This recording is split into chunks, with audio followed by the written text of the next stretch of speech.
Hello friend, welcome back to our channel. আশা করছি সবাই খুব ভালো আছো, আমিও খুব ভালো আছি। আর আজকে হলো রবিবার, মানে হ্যাপি ওয়ালা সানডে। তো হ্যাপি ওয়ালা সানডেতে সাধারণত সানডেটা আমি একটু ফাঁকা রাখার চেষ্টা করি, অতটাও কাজ রাখি না। কিন্তু যেহেতু বাড়ি ছিলাম না, তোমরা তো জানোই আমরা তারাপীঠ গেছিলাম, তো সেহেতু একটু হাতে কাজ জমে গেছিলো। তার জন্য যে সকাল থেকে অনেক ব্যস্ততার মধ্যে দিনটা গেছে, এই ঝুল ঝাড়রে ওয়াশরুম পরিষ্কার করো গেও, তারপরে এই যে পাখা টাকা পরিষ্কার করলাম, খাটের বেডশিট তুললাম, রান্না বান্না করা ছিল, পুজো করা ছিল, এরকম টুকটাক টুকটাক টুকটাক অনেক কাজ ছিল যেগুলোর হিসাব দেওয়া যাবে না। আর আমি যদি ক্যামেরা অন করে সেই সমস্ত কাজগুলো করতে যেতাম তো আমার অনেকটাই লেট হয়ে যেত। তাই আজকে আমি সকাল থেকে ক্যামেরা অন করার একদমই টাইম পাইনি।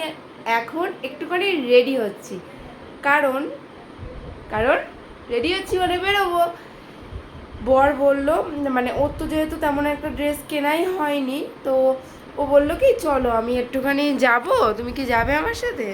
হ্যাঁ, মেয়েরা আবার শপিং করতে যাবেন, এটা হতে পারে না? হ্যাঁ যাবো। তা বলছে তাহলে নাও তাড়াতাড়ি রেডি হয়ে চলে আসো। তো সেই মতোই আমি এখন একটু রেডি হয়ে নিচ্ছি। তো চলো রেডি হয়ে নিয়ে তাড়াতাড়ি বেরোই, কারণ অভির সাথে বেরোনো তো একটু পরেই ফোন করে বলবে কী ব্যাপার এখনও রেডি হওনি, তাহলে থাক যেতে হবে না। তাই বাবা দরকার নেই, তাড়াতাড়ি করে রেডি হয়ে নি, চলো।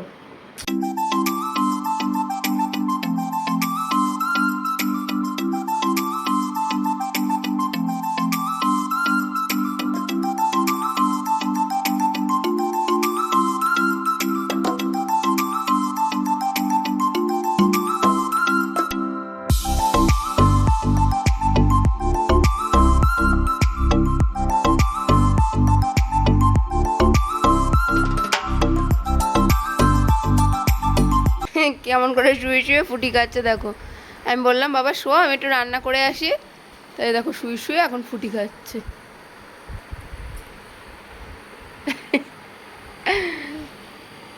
যে আজকে মাটন পাইনি, যার জন্য চিকেন নিয়ে এসেছি। আর সত্যি কথা বলতে কি বলতো, সকাল থেকেই ভেবে রেখেছিলাম যে বিকেলবেলা মাটন আনবো, মাটন খাবো। ওই জন্য না চিকেন একদম খেতে ইচ্ছা করছে না। আর বাড়িতে এসে দেখলাম যে একটুখানি বিরিয়ানির চালও রয়েছে, তাই ভাবছি কি আর শুধু চিকেন করবো না, একেবারে একটুখানি বিরিয়ানি করে নিই। আর অভিজিতের বিরিয়ানি খুব প্রিয়, খুব ভালোবাসে বিরিয়ানি খেতে।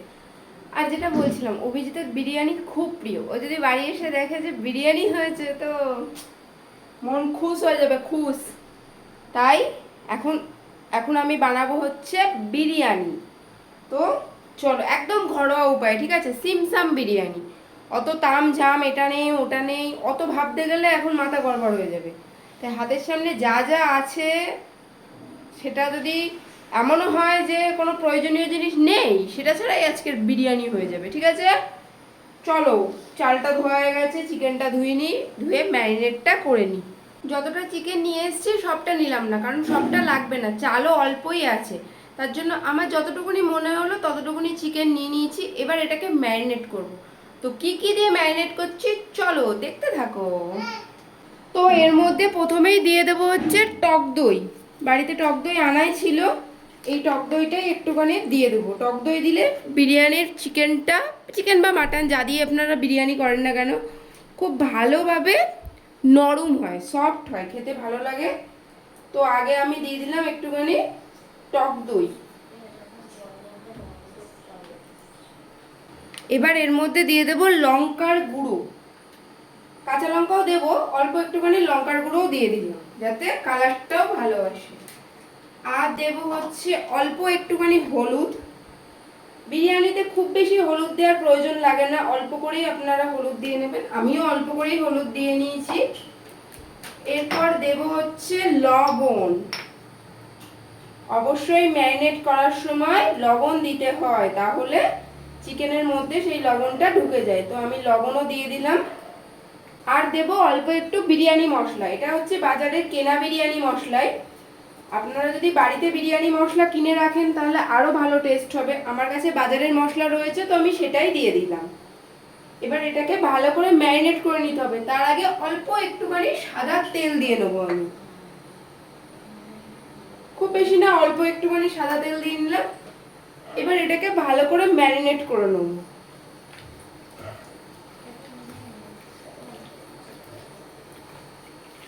বিরিয়ানি করার জন্য প্রথমে যেহেতু বেরেস্তা করে নিতে হবে, তাই আমি এই কড়াটা বসিয়ে দিয়েছি। এবার এর মধ্যে দেব হচ্ছে সাদা তেল। পরিমাণ মতো সাদা তেল দিয়ে আগে পেঁয়াজগুলোকে ভেজে নেব।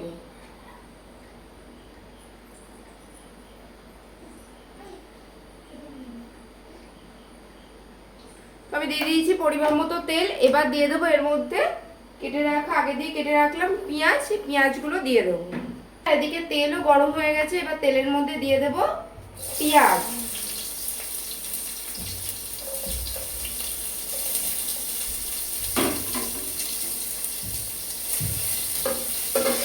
পেঁয়াজগুলো বেরেস্তা করার জন্য যেমন ভাবে ভাজে লাল লাল করে, ঠিক সেইভাবেই ভেজে নিতে হবে।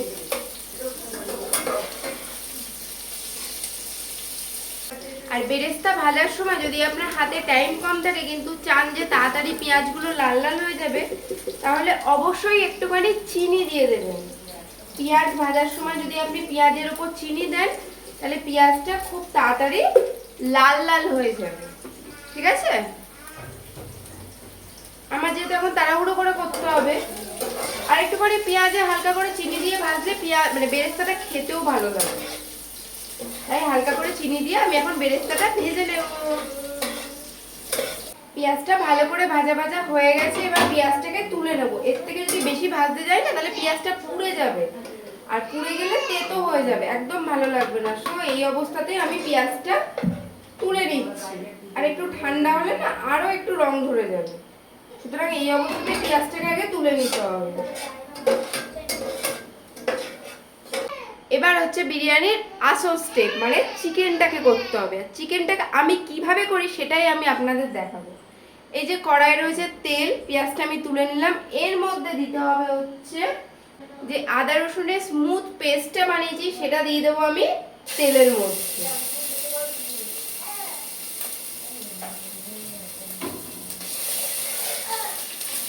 দিয়ে হালকা একটুখানি ভাজা ভাজা করে নিয়ে এর মধ্যে দিয়ে দেবো জল।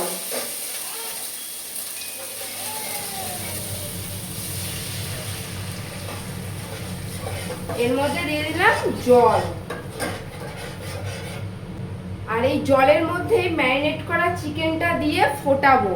আমি কিন্তু বিরিয়ানি করার সময় চিকেন ওরকম কষিয়ে নিই না, ওতে আমার চিকেনটা খেতে একটু ছিবড়ে ছিবড়ে লাগে।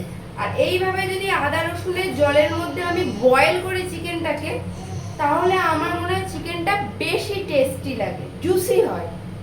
সুতরাং আমি এইভাবেই কিন্তু বিরিয়ানি করি।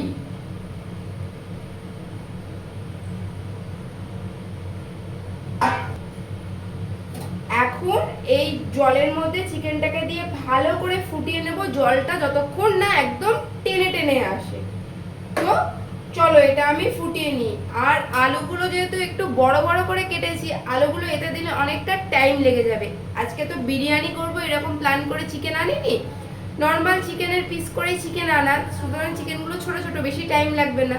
আর আলু এতে দিলে অনেকটা টাইম লেগে যাবে, তাই আলুগুলো প্রেসারে আমি একটা সিটি দিয়ে নেব। চিকেনটা ওদিকে হতে থাক। আর এই যে বললাম যেরকম প্রেসার কুকারে আমি আলুগুলো নিয়ে লবণ আর হলুদ দিয়ে একটা সিটি দিয়ে নেবো। লবণ আর হলুদ কিন্তু মাস্ট, অবশ্যই দিতে হবে, নাহলে আলুর মধ্যে কিন্তু লবণ হলুদ কোনোটাই ঢুকবে না। তাহলে চলো একটা সিটি দিয়ে নিই। বিরিয়ানির খুব একটা ইম্পর্টেন্ট কাজ হচ্ছে ভাতটা করা, তার জন্য আমি ডেস্কিটায় জল বসিয়ে দিয়েছি। আর এই জলের মধ্যেই আপনারা দিয়ে দেবেন হচ্ছে লবণ আর তেল। বেশি করে লবণ দিয়ে জলটাকে লবণাক্ত করে ফেলবেন, তাহলে ভাতের মধ্যে যে লবণ কম বেশির আপনার চিন্তা থাকবে না। আমি এর মধ্যেই দিয়ে অলরেডি ভাতটাকে ভিজিয়ে রেখে দিয়েছিলাম, দেওয়া আছে লবণ আর তেল। আর আমি না বিরিয়ানি বা রাইস কোনো কিছুই করার সময় ওই গোটা গরম মশলাটা দিই না, যদি বাই চান্স মুখে পড়ে না আমার খুব বাজে লাগে খেতে। তো আমি কিন্তু এতে কোনো গোটা গরম মশলা দেব না, শুধু লবণ আর তেল দিয়ে ভাতটাকে 80% কুক করে নেব। 70% মতো করলেও হয়ে যাবে, কিন্তু আমি যেহেতু বেশিক্ষণ দমে রাখতে পারবো না, আমি 80% মতনই করে নেবো। ঠিক আছে? আপনারা যদি বেশিক্ষণ ওই আটা টাটা দিয়ে একদম সিল করে দমে বসান, তাহলে 70%-এ ভাতটা নামিয়ে ফেলবেন, নাহলে কিন্তু ভাতটা ওভার কুক হয়ে যাবে। তো এই যে দিয়ে দিলাম জলটা যদি আপনি মনে করেন একটু চেখে দেখে নেবেন যে লবণ ঠিক আছে কিনা, ঠিক আছে মানে বেশি আছে কিনা, ঠিক আছে, লবণ একটু বেশি করে জলে দিয়ে ভাতটা করবেন, তাহলে ভাতে একদম লবণ ঠিকঠাক ভাবে হবে। ভাতটা কিন্তু ঠিক 80% মতো আমি কুক করে নিয়েছি। এবার ফ্যানটা ঝাড়িয়ে নেবো। ফ্যানটা কিন্তু ভালোভাবে ঝাড়িয়ে নিতে হবে, আর ভাতটা কিন্তু অবশ্যই দাঁড়িয়ে থেকে দেখে শুনে নামাতে হবে। ভাত যদি একবার গলে যায় তাহলেই কিন্তু বিরিয়ানির সব মজা শেষ। এবারে সব থেকে ভাইটাল কাজ, ফ্যান গালবো, ঠিক আছে।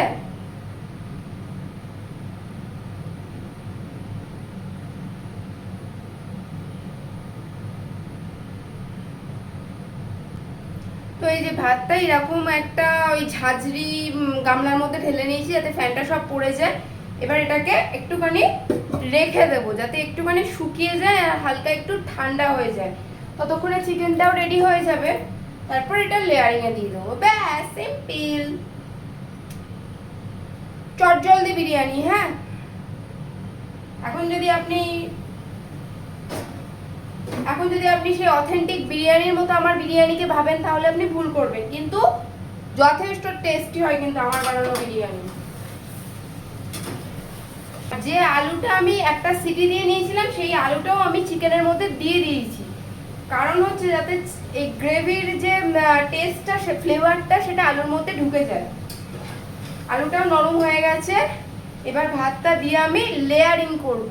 চিকেনের যেটুকানি জল ছিল একদম মরিয়ে নিয়েছি, গ্যাসের ফ্লেম অফ করে দিয়েছি। এবার এর মধ্যে দিয়ে দেব ভাতটা।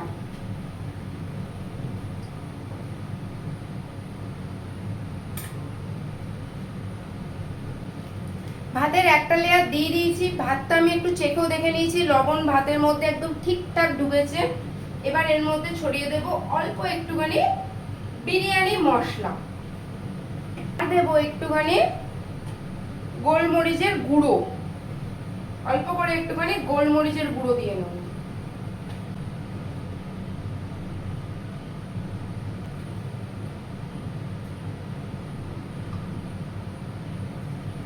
এবার বাকি যে ভাতটুকুনি আছে সেটাও দিয়ে দেব। তার আগে দেব হচ্ছে যে বেরেস্তাটা ভেজে রেখেছিলাম, সেই বেরেস্তাটা এবার এর উপরে দিয়ে দেব।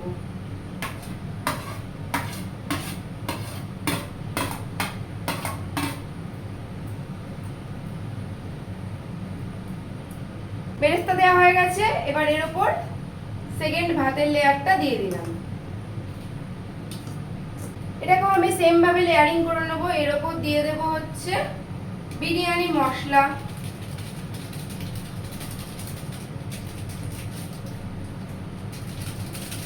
অল্প একটুখানি দেব চিনি,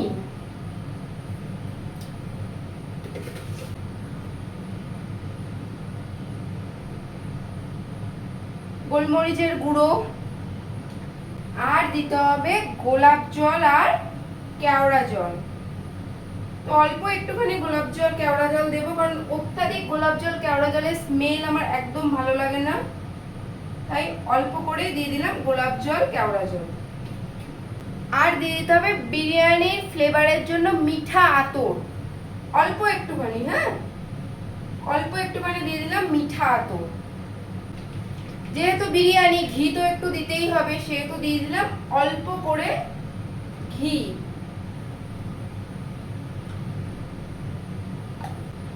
আর দুটো কাঁচা লঙ্কার মুখটা একটু একটু করে ফাটিয়ে, মানে হালকা হালকা করে একটুখানি, পুরো চিড়ে দু অর্ধেক করে ফেলবেন না, একটুখানি কাঁচি বসিয়ে সেই লঙ্কাগুলোকে এরকম ভাবে অ্যান্টেনার মতো করে গুজে দিতে হবে। এই লঙ্কাগুলো পরে খেতে ব্যাপক লাগবে, যখন লঙ্কাগুলো ভেপে যাবে হেব্বি লাগবে, হেব্বি।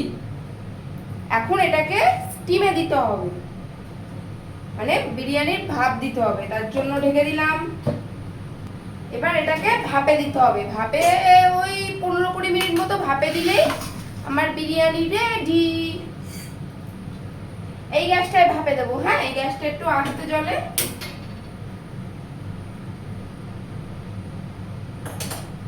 এখানে এখন 20 মিনিটের জন্য আমি ভাপে বসিয়ে দিলাম। ব্যাস, ভাপ দিলে আমার বিরিয়ানি রেডি হয়ে যাবে।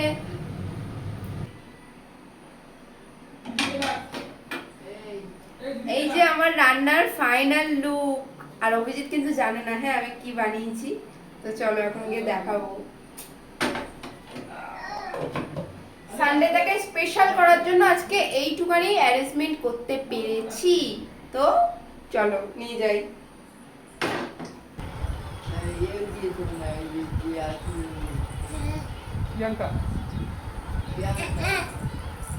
তো এই যে নিয়ে বসে পড়েছি। অভিজিৎ কিন্তু জানেই না, এই সবে দেখছে, বাড়ি এসে বলছে চিকেন করেছো, এই করেছো, এইটা বলছে, দেখতে পাবে কি করেছে।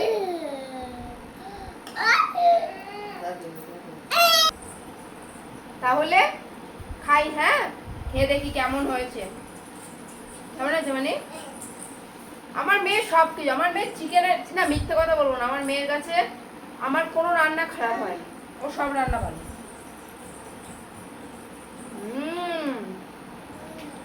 কেমন হয়েছে?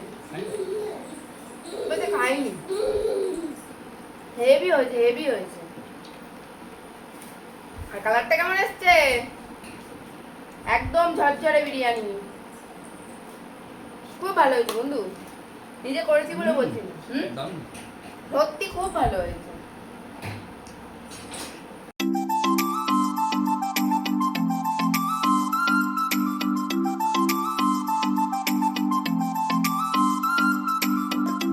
ডিনার তো ডান হয়ে গেছে, এখন ঘরে চলে এসেছি। আর ঘরে দেখো বেডশিট এখনো পাতা হয়নি, সকালবেলা তুললাম না, তুলেছি তোমাদের দেখিয়েছি না, দেখাইনি, বললাম মুখে বললাম। এই ফ্যান ট্যান পরিষ্কার করেছি, তারপর বেডশিটটা তুলে দিয়েছি, এখন পাততে হবে। ছেলে ছিল মার কাছে, এত কান্না করছে, থাকছেই না, বদমাইশি করছে। ওই দেখো, ঠিক আছে, বিছনার চাদর পাততে হবে, তুই পাতবা? ওই দেখো ওস্তাদ, দেখো ঘুরে ঘুরে দেখছে, মানে কত কাজ। ওর বাবাকে ডাকছে, ওর বাবাকে ডাকছে চাদর পাতার জন্য। পাপা পাতবে, পাপা পেতে দেবে, পাপা পাতবে চাদর। পড়ে যাবো, পড়ে যাবো পিছনে। তো বেডশিটটা পেতে নি, হ্যাঁ শুতে হবে, রাত হয়ে গেছে। না একদম না,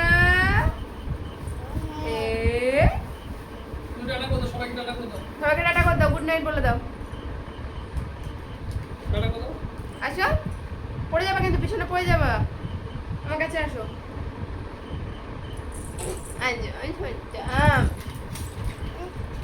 তো বন্ধুরা, আমার বাবু আজকের মতো এখানেই শেষ করছি। সকলে ভালো থেকো, সুস্থ থেকো আর আনন্দে থেকো।